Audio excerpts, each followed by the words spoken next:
या फिर कहीं रुपया पैसा अटक गया हो, नहीं निकल रहा हो,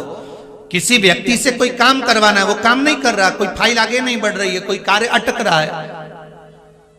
तो एक जल के पात्र में जल भरकर 5 बेलपत्री शिव जी को समर्पित कर कुंदकेश्वर महादेव का नाम लेकर एक सफेद पुष्प बेलपत्री के ऊपर जो शिव जी को चढ़ाई है उस पर समर्पित कर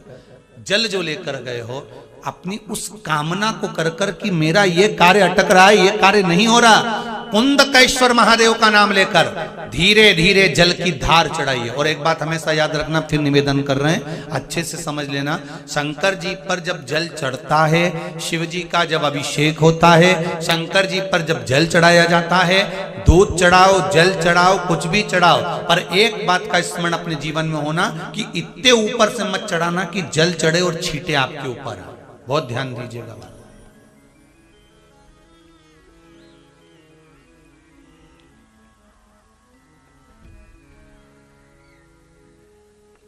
यहां तक वर्णन करा गया है कि शंकर जी का जल चढ़ा हुआ जहां से बहकर जाता है ना, उसको लांगा तक नहीं जाता। यहां लांगते हैं क्या? नहीं ना, परिक्रमा भी करेंगे तो वहीं से लौट कर वापिस इधर जाएंगे। शिव जी का जहां से जल बहकर जा रहा हो, चढ़ा हुआ जल जहां से बहकर जा रहा हो, उसको लांगा तक नहीं जाता। और कई लोग बड़े बड़े आनंद में शंकर जी पे इतनी ऊपर से जल चढ़ाएंगे तो वो छींटे पूरे अपने ऊपर आना चाहिए, शरीर पर आना चाहिए। नहीं नहीं, उसका दोष है हमारा, उसका दोष है।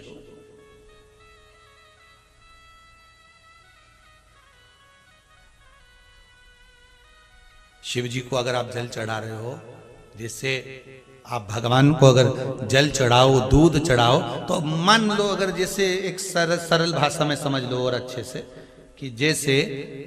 ये शिवलिंग है शंकर जी का, ये शिवलिंग है, और आप जल चढ़ा रहे हो तो इतनी ऊपर से छोड़ोगे तो पानी का छींटा तो अपने ऊपर आएगा, पर वही जल, वही दूध, वही सामग्री आप शिवलिंग से थोड़ी सी दूरी बनाकर अगर आप समर्पित करेंगे तो बाबा उसको स्वीकार भी करता है और आनंद की अनुभूति भी होती है, कार्य में सिद्धता भी आती है।